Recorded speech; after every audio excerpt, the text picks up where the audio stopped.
ವೇದಿಕೆ ಮೇಲೆ ಆಸೀನರಾದಂಥ ಎಲ್ಲ ಧಾರ್ಮಿಕ ಗುರುಗಳ ಒಂದು ಪಾದಗಳಿಗೆ ನನ್ನ ನಮನಗಳನ್ನು ಸಲ್ಲಿಸುವುದರ ಮುಖಾಂತರ ಇದೊಂದು ಬಹಳ ವಿಶೇಷವಾದಂತಹ, ಪವಿತ್ರವಾದಂತಹ, ಬಹಳ ಶ್ರೇಷ್ಠವಾದಂತಹ ಧಾರ್ಮಿಕ ಕಾರ್ಯಕ್ರಮ. ಇವತ್ತು ಇಡೀ ವಿಶ್ವದಲ್ಲೇ ಒಂದು ಐತಿಹಾಸಿಕ ಇತಿಹಾಸವನ್ನು ನಿರ್ಮಾಣ ಮಾಡಿದಂತಹ ಸುಮಾರು 405 ಅಡಿ ಎತ್ತರದ ಸುಮೇರು ಪರ್ವತದ ಉದ್ಘಾಟನೆ ಆಗ್ತಾ ಇರುವುದು ಅತೀವ ಸಂತೋಷದ ವಿಷಯ. ಜೊತೆಗೆ ಕುಂಭಮೇಳ, ಅನೇಕ ಧಾರ್ಮಿಕ ಕಾರ್ಯಕ್ರಮಗಳ ಮೂಲಕ ಇವತ್ತು ಈ ಕಾರ್ಯಕ್ರಮ ನಡೀತಾ ಇದೆ. ಬಹುಶಃ ಈ ಕಾರ್ಯಕ್ರಮದಲ್ಲಿ ಭಾಗಿಯಾಗಿರುವಂತಹ ಈ ರಾಜ್ಯದ, ಕರ್ನಾಟಕ ರಾಜ್ಯದ ರಾಜ್ಯಪಾಲರಾದಂಥ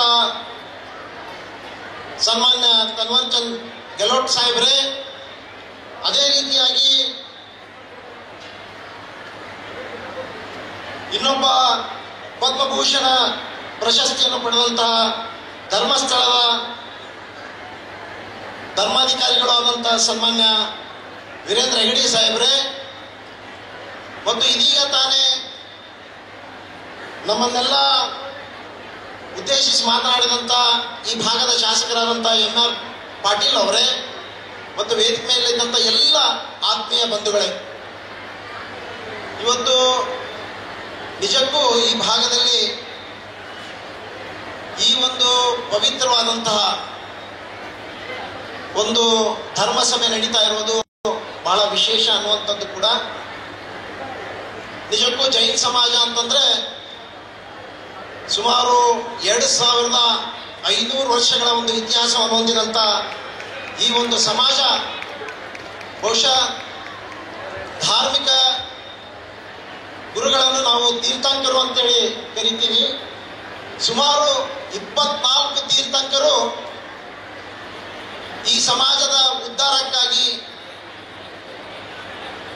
ವಿಶ್ವದ ಕಲ್ಯಾಣಕ್ಕಾಗಿ ಬಹಳ ದೊಡ್ಡದಾದಂಥ ತಮ್ಮದೇ ಆದಂಥ ಧಾರ್ಮಿಕ ಕ್ಷೇತ್ರದಲ್ಲಿ ಕ್ರಾಂತಿಯನ್ನು ಮಾಡುವುದರ ಮೂಲಕ ಸಮಾಜವನ್ನು ಸುಧಾರಣೆ ಮಾಡಿರುವಂಥದ್ದು ಕೂಡ ನಾವ್ಯಾರೂ ಕೂಡ ಮರೆಯುವಂಥದ್ದಿಲ್ಲ.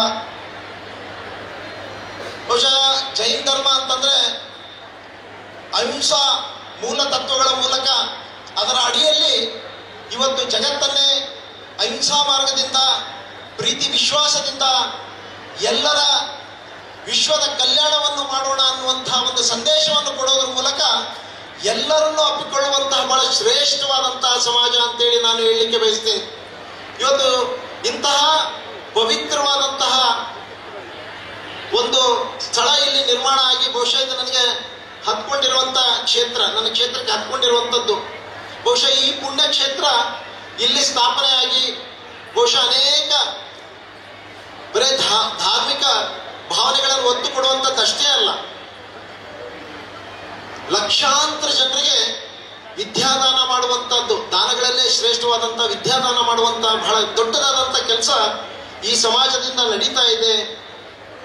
ಬಡವರು, ಶೋಷಿತರು, ಹಿಂದುಳಿದಂಥ ಎಲ್ಲ ಸಮಾಜವನ್ನು ಅಪ್ಕೊಂಡು ಜಾತ್ಯತೀತ ತತ್ವಗಳ ಮೂಲಕ ಜನರನ್ನು ಅಪ್ಕೊಂಡು ಇವತ್ತು ಕೆಲಸ ಮಾಡ್ತಾ ಇದೆ. ಬಹುಶಃ ಇದು ಬಹಳ ಅಂದ್ರೆ ಬಹಳ ಸಂತೋಷದ ವಿಷಯ.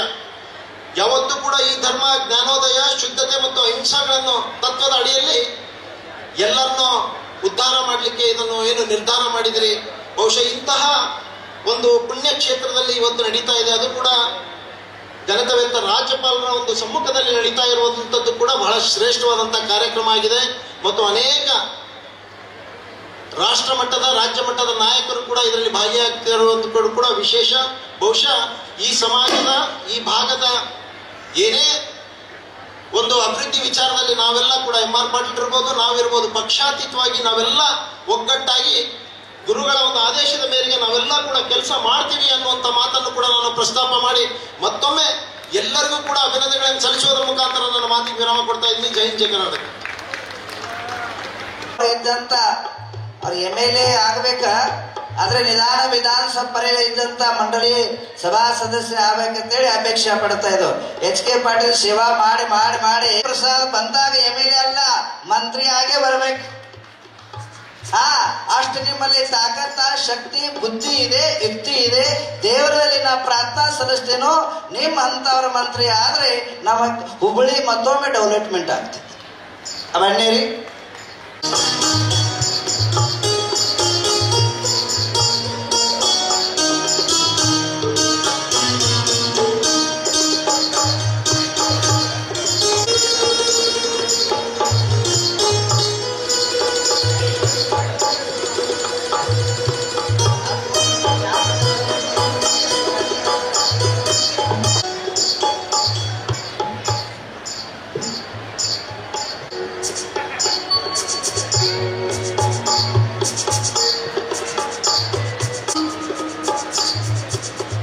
अब मैं